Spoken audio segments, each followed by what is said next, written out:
against the Houston Texans, man. You chose them to win the Super Bowl, right? You chose them to win actually it? had them or to lose to Green Bay? Lose to Green Bay. Okay, so love being spry right now. You makes you feel a little bit better. I like seeing that for my pick. Because, yeah. Right. And the fact that they've already won one game without Love. Right. The Texans, man. Listen, we may find out how quality the wins are, right, at Indianapolis and home for the Bears. I think they're going to stand the test of quality time, I believe. When you win a division game on the road against a team that you eliminated the prior year, right? That one lasts.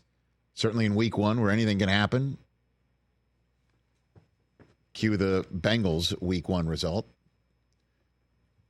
And then last week, the bang thing they put on Caleb Williams. And I mentioned again, the Texans remind me of the 49ers, the way they are built, the way they are coached. Obviously, they don't have an offensive-minded head coach like the Niners, but Ryans comes from the staff, as we know, and they just look physical on defense at all three levels like the Niners. They have weapons all over the place with a run game that supports the passing game. And the difference might also be here, even though we saw Purdy have MVP votes last year. As much as I love watching him play and as much as I see what Purdy can do, and I'm a Purdy defender, you accuse him of me claiming him as a dependent on my taxes. Your fifth son. Just CJ Stroud has a look about him now that you don't think there could be an inconsistent moment, like an inconsistent moment where he makes the wrong read or the wrong throw or the wrong decision, just like leaps out at you. It's just like, whoa, where did that one come from? It just seems like he makes the right moves, the right decisions, the right throws, and he can make every throw. He can do it all, man.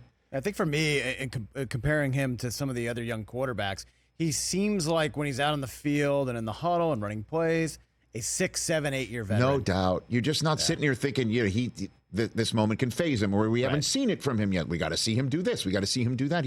No moment seems kind too of done it all. Too big for him. The only thing he hasn't done is win a second playoff game. Like honestly, he won a playoff game as a rookie, which is usually unheard of. Yeah, that's hard to do.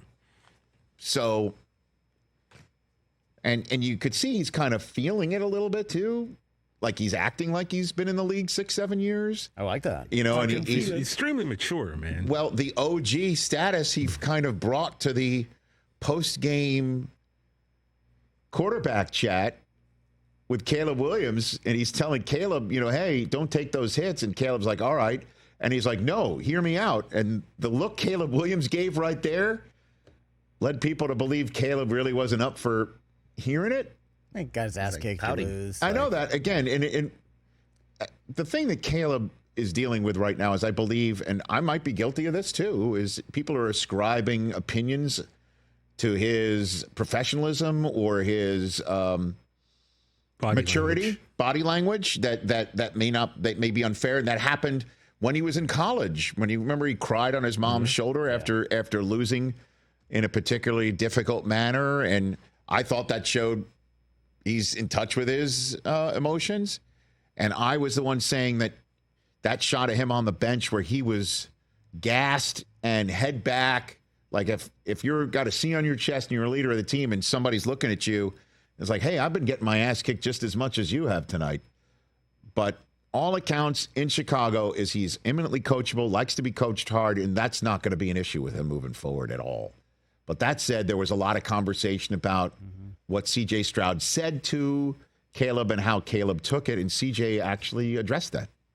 I had some of the best advice given to me last year, and me and Caleb, I was not trying to treat him like I was trying to little bro him or nothing. He knows that too. I have a ton of respect for him. I told him I have respect for him. But I had so many guys coming to me after games last year, and that meant the world to me. That those guys even thought about giving me advice.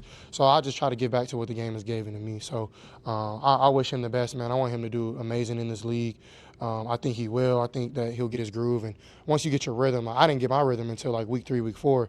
So I can see his game picking up from here. And so, and, I don't think he was trying to, like, be any towards away. He's just upset that they lost.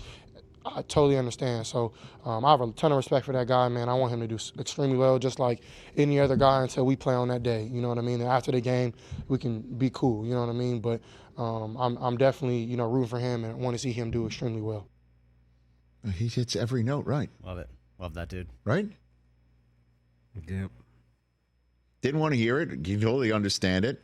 I didn't mean to, by the way, great phrase. I didn't mean to Lil Bro him, which is basically we're pretty much the same age. I've just got a few games in to my career, and I'm going to act like I'm Tom Brady all of a sudden. Well, no, but he can Like, Lil Bro him because he's already put that full year in, so he experienced things It's that not just Caleb hasn't. exactly. Sorry, I didn't mean to cut you off, but it's not just a full year. It's a very special full year.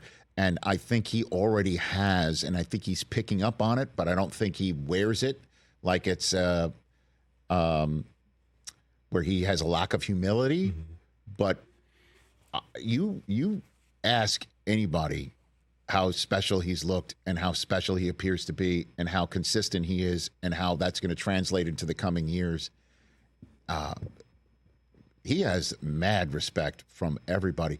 Kurt Warner loves this guy, and he throws around all 22 reviews that are positive like manhole covers, man. And he was talking about he was an MVP candidate last year. Mm-hmm. What a game this is this week against the 2-0 Vikings. What a game this one is. I hope Justin Jefferson is healthy because I think Minnesota's going to need every ounce. And I think Houston's coming for a lot of people. And if you look at their schedule, Chris, you may see your Super Bowl rematch in Week 7 with Houston. Preview, pardon me. You may see that in Week 7, the Texans undefeated. Ooh, Texans last undefeated team. I'm going to maybe call a shot here. I kind of see it. Ooh, I like the way that. I see they play, the way that I see that they can play, the way if everybody stays healthy.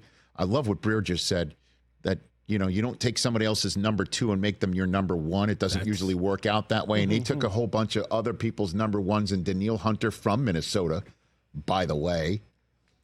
And then their Week 5 game against Buffalo, that's Stephon Diggs circling that one. Yeah. They took their number 1, and they're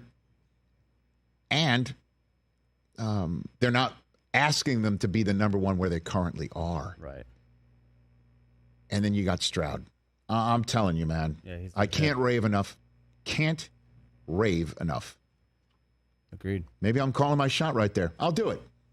So be it if I'm wrong. Texans last undefeated. So be it if I'm wrong, and I will be wrong maybe in 30. But in 3 days and 72 hours, and I'll be making a freezing cold take segment. How long do they? As you know, I'm not afraid of freezing cold takes. How long do they go? That one I don't know. I don't know. Green Bay could get them, right? I mean, in Lambeau, they might make it to Week 10.